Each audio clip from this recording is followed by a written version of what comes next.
শহীদ ওসমান হাদি হত্যার সাথে যারা অভিযুক্ত, তদন্ত কার্যক্রম চলছে। একবার চার্জশিট প্রদান করা হয়েছিল, সম্ভবত নারাজি দেওয়ার কারণে পুনরায় তদন্ত হচ্ছে।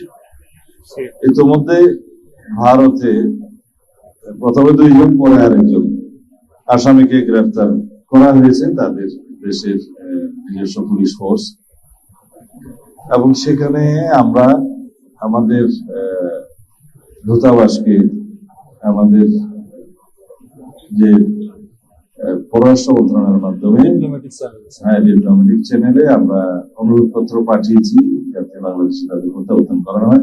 এখানে স্বরাষ্ট্র মন্ত্রণালয়ের ভূমিকা হচ্ছে আমরা আনুষ্ঠানিকভাবে গ্রেফতারি পরোয়ানা সহ আমাদের অনুরোধপত্র পররাষ্ট্র মন্ত্রণালয়ের মাধ্যমে আমরা প্রেরণ করেছি, যাতে এক্সট্রাডিশন চুক্তি অনুসারে সেই সমস্ত আসামিকে আইন মাফিক বাংলাদেশের কাছে হস্তান্তর করা হয়।